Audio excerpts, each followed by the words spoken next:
Yeah, yeah. We just chillin' and vibing. Good conversations with good people. Oh,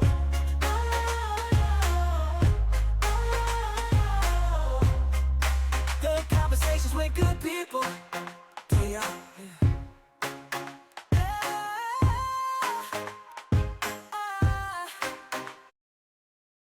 Welcome to another episode of Chillin' and Vibing Podcast.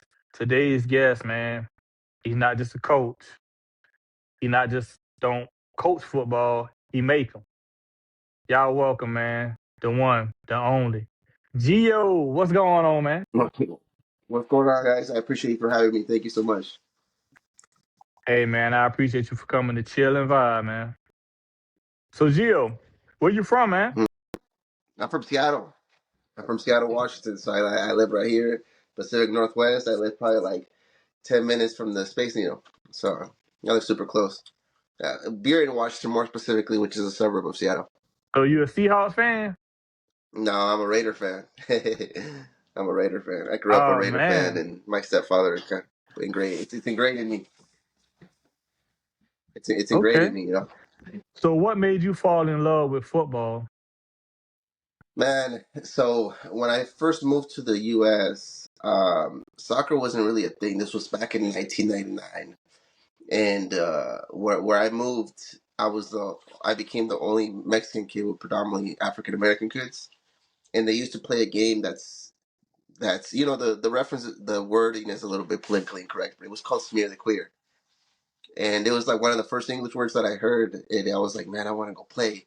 And I was just fascinated with this idea that you can like tackle somebody and not get in trouble, and it's something that we didn't do in Mexico. So from there, it just kind of grew on me. It was just like this idea that you could tackle somebody and not get in trouble and be violent, and it was just such a it was just such like a man's game to me, and I thought it was just I was right away just fascinated with it. And my stepfather is a huge Raider fan, and he used to watch the Raiders, and this was back when the Raiders were actually pretty good, and I grew up watching that, and just kind of between my stepfather and living in that apartment complex, it just kind of well, and like I said, back in the day, there was no MLS, so soccer wasn't really a thing.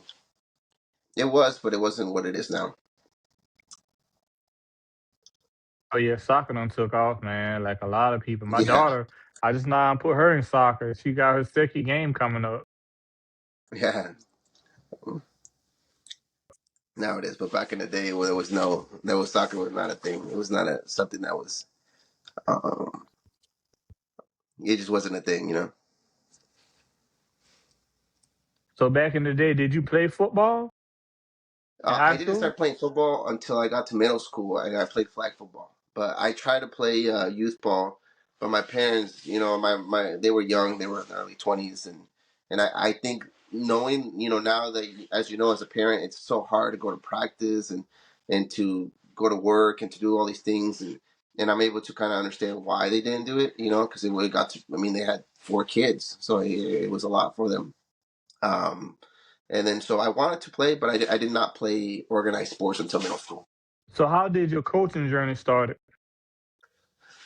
When I was 16, I looked at myself in the mirror and I said, "Hey, you're not gonna be 6'5", bro. You're not gonna be 6'5", 300." And being the oldest of four, it was just like this is what I wanted to do. So I was always kind of like leading. And when I was a player, I always was fascinated with the coaching aspect of it. You can make a difference. You can do it. And early on, I knew that I wasn't going to be a professional athlete. I just knew it, and it wasn't anything. I thought I was a decent player, but it's just sometimes you just got to be realistic and know that this is not this is in the path. But I was always just fascinated with coaching. I had coaches that made a big influence on me, and I think that's where it stems from. Is I had really good coaches who made a drastic impact on my life, and that's what I wanted to do. Because ultimately, the game of football saved me. If it wasn't for the game of football, I don't know. I don't know where I would be, but I wouldn't be where I am in life today. So as a coach, what do you value most? Talent or discipline? Discipline, discipline. I think I would have to say discipline. So some of my because everybody has favorites. some of my favorite players I've ever coached are not the most talented. They've been the most disciplined, the the best people, just great human beings. How do you build a winning culture on a team? Mm. It starts something that has really helped me in my coaching journey is having like leadership committees. I think so much of leadership comes from within the players. Some of the best teams that I've ever been a part of have not been coaches led; it's been player led. But especially in losing programs, you need to coach the players how to be leaders. They need to be coached on how to win because they don't know how to win. And then having giving the players some ownership into what they do and being transparent. I think more than anything, something that has helped, in my coaching journey, is just being honest. I think so often people are afraid to just be honest or hurt people's feelings, but you can be honest with somebody and mean well behind it. Like I've taken over programs that didn't win a game. When most recently when I was Evergreen, they hadn't won a game in 3 years, and I was honest with the players and I said this is what it is. But it also starts from, I think above all, it starts at home. Like one of the things that helped us, and kind of change our mindset more than anything is changing the mindset at home, meaning that like we were trying to get parents involved, like in the team meal aspect. We were trying to get the parents to hold their kid accountable. Especially in the inner city, I think a lot of this stems from at home, meaning that like there's a strong correlation between poverty and losing. I hate to say that, but there's a strong correlation between poverty and losing, and I say that with very confidence because when I used to coach at a private school and we wanted to see championship there, and everybody was like, "Oh, these are a bunch of entitled rich kids." No, them kids worked their ass off, bro. Them kids were there. If you told them we got workouts at 5 a.m., they were going to be there at 5 a.m. And I think not enough credit is given to the fact that a lot of wealthy people are also extremely hardworking people. And I think that's the correlation is that changing the culture is understanding that work ethic. You need to work, and then getting them out of that poverty mindset, getting them out of that. Like I remember I was in the meeting one time and this kid was like, "My mom didn't say I have to do it." I'm like, "Your mom lives in Section 8, bro. What are we talking about here?" Like you're already in that mindset. You're already in that single parent mindset. You have to break out of that if your goal is to ultimately take care of her one day. And then again, it goes back to the biggest thing is just being honest, but in a loving way. We're not trying to demean you. We're trying to help you. So how do you handle players with good talent but bad attitudes? Mm. I think that's something that I would still even now I would still be trying to figure out. How do you handle great players with man, that is such a blessing and a curse. I think that's such a hard one. I think by the time they get to you with just 15, 16 years old, so much of their mindset's already kind of set in their ways. But I would say finding a coach on your staff that can reach them. I think if you hire well, right, like if you're a head Mhm. football coach and if you hire well, you're not going to be able to reach every player. Just like teaching, as a teacher, there's going to be some kids who just don't like you for one reason or another. But if you hire well, if you have coaches on your staff, that's why, like, when even right now, if I was to hire a staff, I would make sure I had a Polynesian coach, a few black coaches, a few white coaches, a few, like a diverse staff that can reach kids in different ways, that have different life experiences in ways that I can't do. Mhm. And I do that on purpose because I understand that I'm only one person. I can only do so much. But above all, probably showing them that you care and are willing to be honest with them and not bullshit them. For lack of better words. Excuse my language. What's the toughest decision you have to make as a coach? Oof, the toughest decision you have to make as a coach.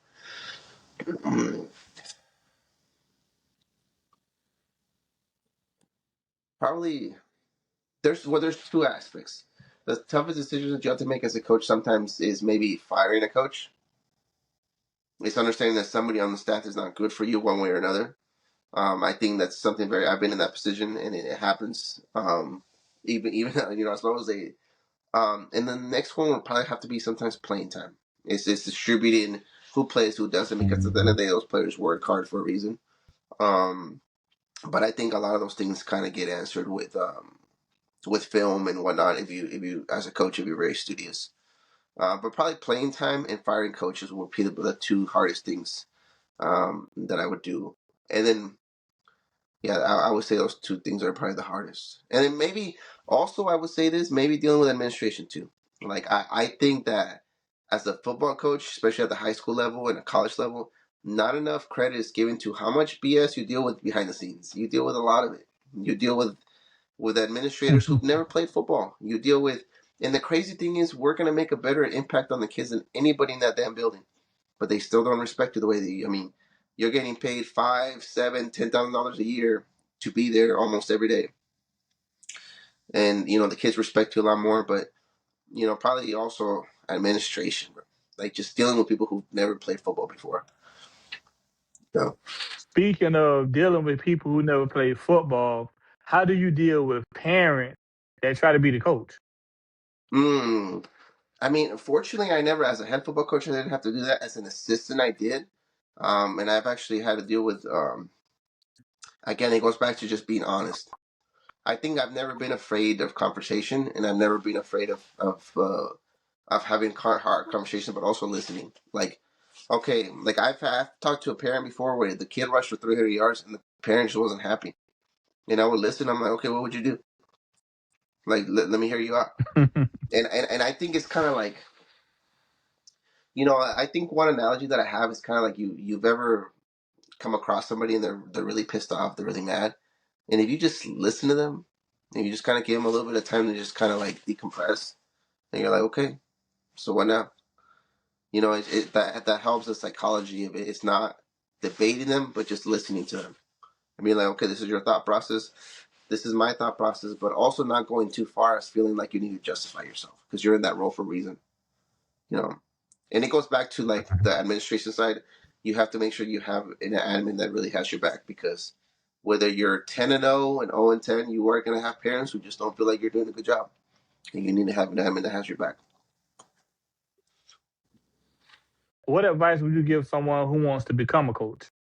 What would you tell them? The advice: don't do it for money.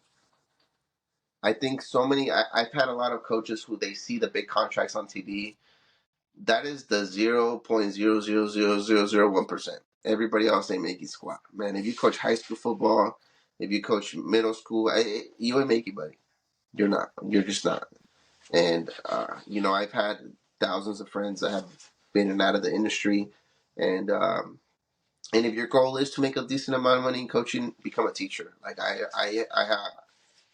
I knew early on that high school teaching would be kind of my role. So I went back to school. I got 2 masters, and I was able to get to a point where I made 6 figures teaching. So coaching was just kind of like a bonus. So if your goal is to make a decent living coaching, become a teacher with multiple degrees. But yeah, it's don't do it for money because it's not. If anything, you end up spending money because as a coach, you deal with so many young people who are going through so many problems. You're gonna find a way to be there for them. Kids who don't have cleats, who don't have. I mean, people wouldn't know who I am if it wasn't for coaching in the city because my kids didn't have footballs. I had to go buy them myself. I had to go buy the footballs myself. The school did not provide them for me. Wow, man, that's a big heart. That's a big heart. You know. I salute you for that because a lot of people wouldn't do that. Oh, I mean, there's no other way. Yeah. Speaking of football, when did you realize you wanted to turn that passion of making footballs into a business? So I tore my Achilles. So I was the head football coach Evergreen High School here in White Center, here by where I live. And when I got let go, that same school year, I was still teaching at the school, and I tore my Achilles like 2 months before the school year left. So I got fired in December, and I tore my Achilles. I want to say in June, early June. So between those months, when I tore my Achilles, I was like, man, like I just got fired from the school, from coaching. I ended up getting displaced from my position, and I tore my Achilles. So I kind of had a trifecta of things go bad for me.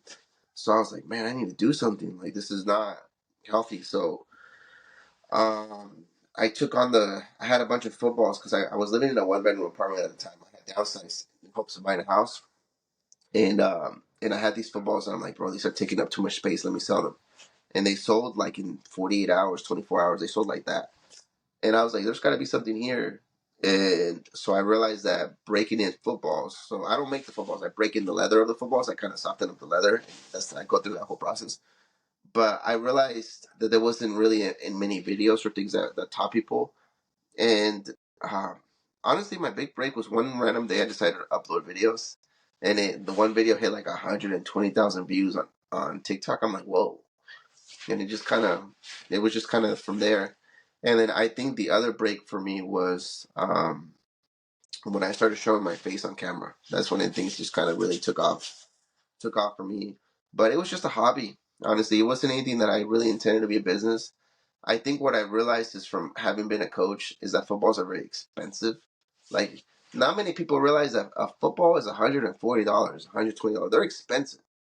So if I'm able to provide a broken in football for similar the close price, then they're gonna fly off the shelf like that. And I think that's one thing I realized. Because what I do isn't just like a hobby; it's something that's essential if you want your footballs to last longer.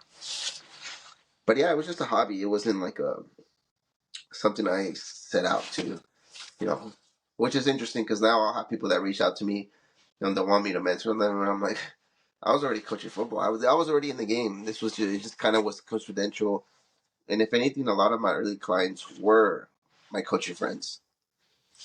Are my coaching friends. What was the hardest part about getting your company started? Ooh, the hardest part about getting my company started. The hardest part about getting my company started was probably because when I first got it started, at the time I was in a relationship, and I was in a relationship with a girl that I really liked, and I had to look at my bank account. I had to drain my bank account, so I drained my bank account to invest all in into my business.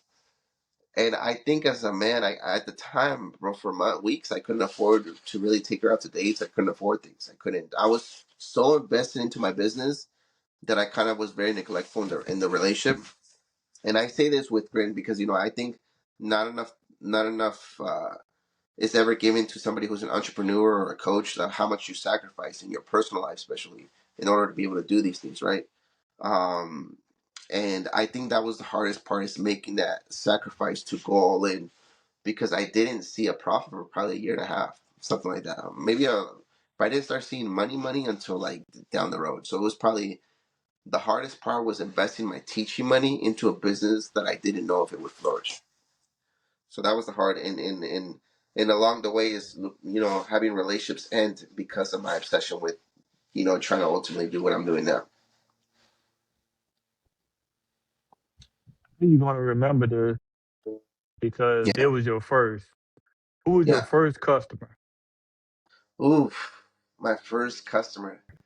That is a big that is a very good question. Who was my first customer? Oof. So I remember my first customer whose football I fixed. I actually messed up on it.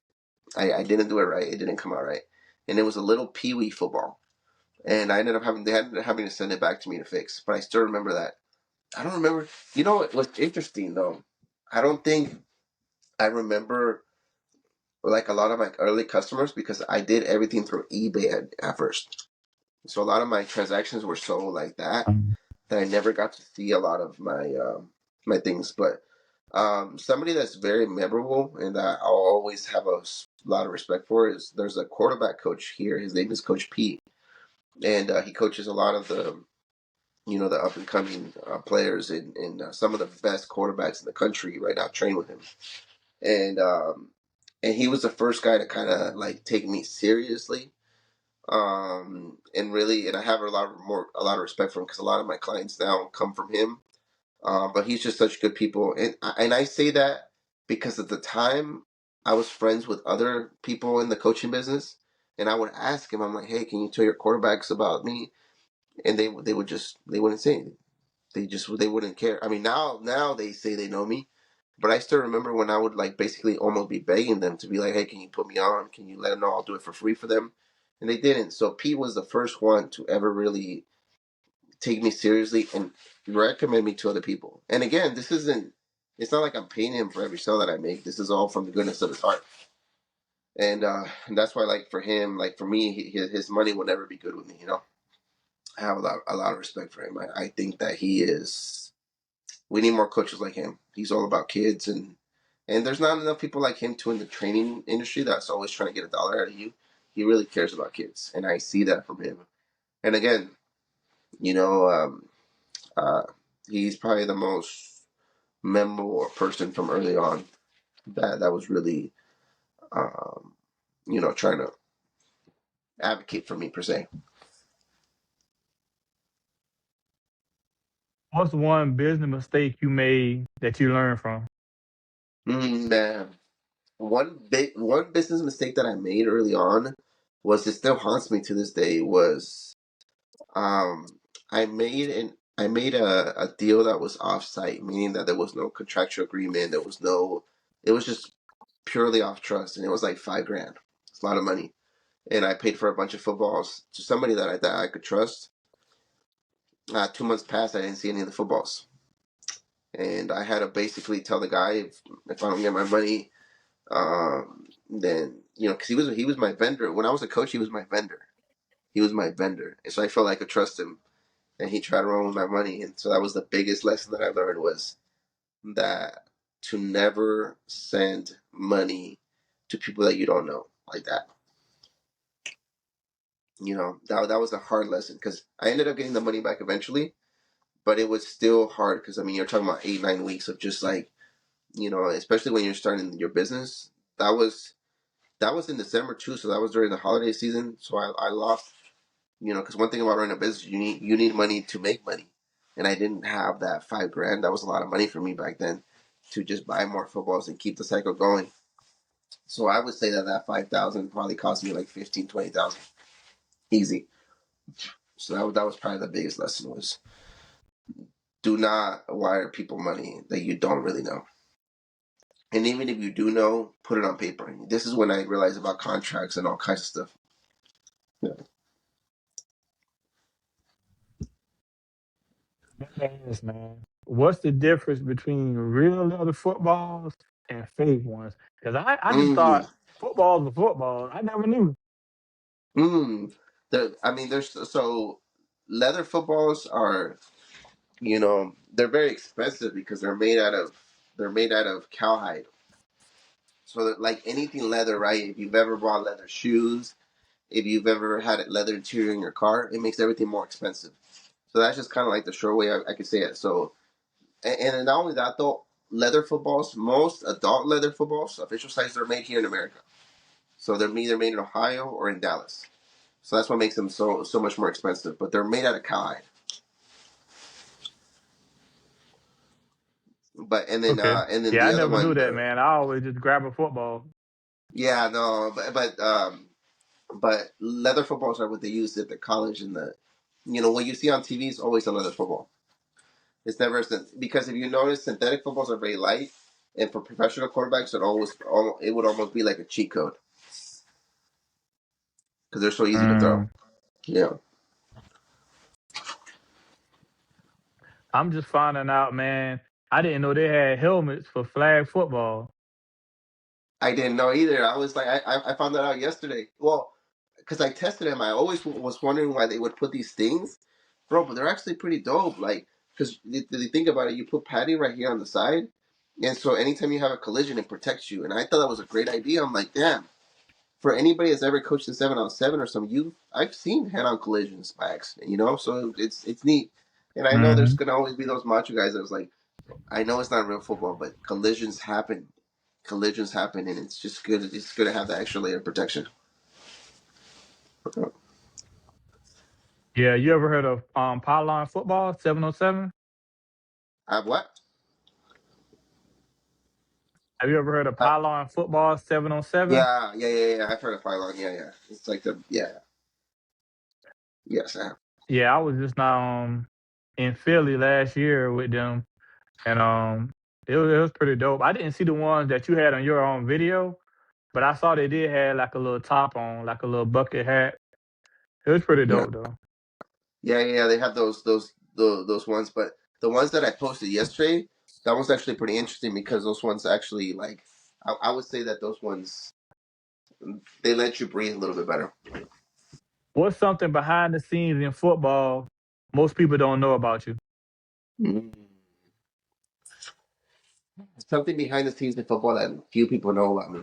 Probably how much I love the game. I think very few people know that anybody that's known me from childhood knows how obsessed I've always been with football. I was always that kid that used to write about football, draw about football in our class. Football's always been my life. Like it's always kind of been like the cornerstone of my life and who I am. And so probably that I've been very passionate about coaching. I've lived in different states. I played football at the college level, but probably that I really love football. That I really, really love football. Like I'm not just like a guy who preps footballs. It's a I could talk X to nose. I could coach the sport. You know, I played the sport. So probably that is that I really am ingrained into the, and I think maybe that's why I've been successful is I understand coaches and what they need, and I'm able to kind of like I'm a no nonsense kind of guy, you know, and I'm able to kind of understand what how the business works from that aspect. Because as a coach, I didn't have any time to deal with vendors. It's like get to the point, you know. Uh, so yeah, it would probably be um, and then the next one would probably be that I'm not really money driven. Like I've been fortunate to do very well in this business, but money hasn't been like the driving force. It's been helping other people, and you know, the business has just come with it. But I really enjoy helping people. That I really love that. I think the amount of people that have messaged me that we've been able to bring footballs back that's just been sitting in sheds forever, or coaches who've been able to save hundreds of dollars, thousands of dollars because they're able to restore their own footballs. That makes my day, and that's ultimately why I decided to do that. So yeah, I would probably say those two things. What was your I made it moment with your company? Ooh, my I made it moment in Gio's football company. Wow, that's a good question. Oof, I think oh man, my I made it moment in Gio's football company. Hmm. Mm, probably when I went to, in December. I went to the University of Washington, and I was able to prep some footballs for them. And I think when I was there, and I kind of looked around, and I was like, "Whoa, this is dope!" Like they knew who I am. Like so many other equipment people came up and said what's up to me and knew who I was. So I think that was it. That one was it. But I think the next one, the one, because there was I made it in the sense of people know who I am, and there was like the financial one. There was two layers of it. And I think the people know who I am was probably when I went to the University of Washington, and I think the financial one was probably when I bought my car. I have a 2022 Dodge Challenger, and it was a dream car of mine. But I think it was sentimental because when my son was one, I wanted to buy it because you know, like we're young, we want to. And I remember looking at the car payment at the time. I was like, man, like, how am I gonna be able to pay for rent? And I remember I was gonna sign off on it, but at the time, me and my kid's mom were splitting up, and I was like, wow, this is. But I made the decision to be a father over, you know. So it was hindsight when I bought the car. It was like, it was very like I was like, man, I can afford this as a single dad, and we've been able to. So probably when I bought the car and when I went to the University of Washington, those were my two like I've made in moments per se, you know. And but you know that those have been uh, you know pretty big for me. Where did you see Gio's football company in 5 years? Where do I see Gio's Football Company in 5 years? I want to be in corporate stores. I want to be in. I want to go to Dick's Sporting Goods, Shampoo Academy, whatever. I want to be in corporate stores. That is a dream of mine. I would like to do more like national media. I mean, you're the first podcast I've been on, so I think we'll be able to kind of reflect on this. Um, I want to the biggest dream of all. This is the big dream that I have. Is I want to be able to afford to give multiple inner city schools and youth programs free footballs. So I want to make content where I can just go and give free footballs to youth programs and high school programs and be able to visit them and make their day. And I think that's a big, like, you know, give them football equipment and be like, hey, the local inner city program, we're going to buy the football tackling bags. That's probably a big vision of me is getting to a point where I get big enough to use those contacts to give back to the less fortunate, which is and respectfully, That, it kind of pisses me off sometimes because I feel like a lot of the NFL guys, they don't do that. They make all this damn money and they don't give back.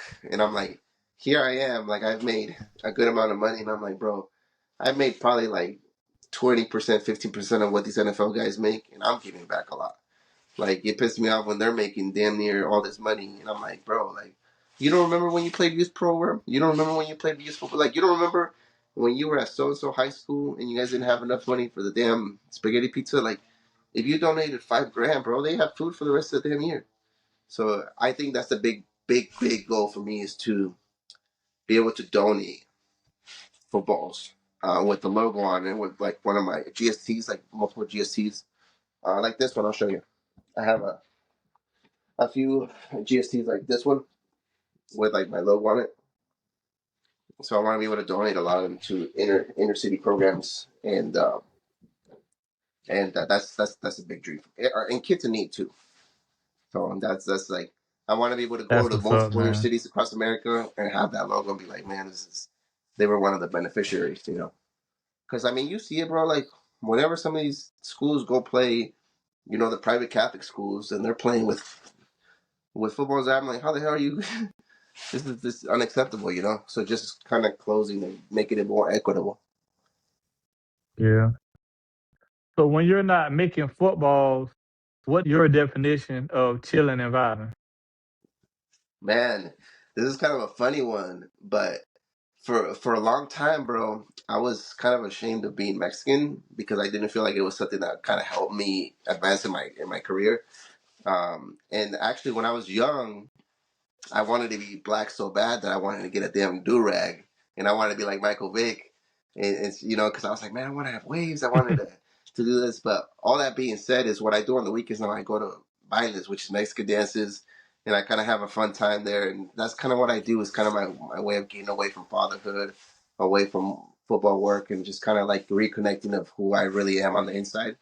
And I think that's something very you know and that goes for anybody, right? I think like even in a football aspect, like bro, there's people out there who love just making Legos. Like there's guys in the NFL right now who are multimillionaires, and that's not their passion, but they love art, they love writing music, they love drawing, they love ballet or whatever it is. So everybody has, and I think for me, it's I really love Mexican music, and I think I'm able to kind of reconnect with that, and not so that's on the weekend. That's what I do. Yeah. That's what's up, man. If somebody wanted to purchase one of your footballs, how could they do that? They can shoot me a DM. I try to make a posting often, and a lot of people just kind of flood, which is I've been very fortunate where every time I make a posting, I always get an immense amount of views on there. So a lot of people message me on there. So it's usually through a post on Gio's Football Company, my Instagram page. All right. Well, Gio, man, I know you got to get back to making those footballs. But before we go, man, let everybody know what we doing. Hey, we're chilling and vibing right here, man. I appreciate you. Thank you so much for the opportunity, my guy. You always Hey, have a man. special place in my heart. You're my first. Hey, appreciate you for coming on, man. Hi, brother.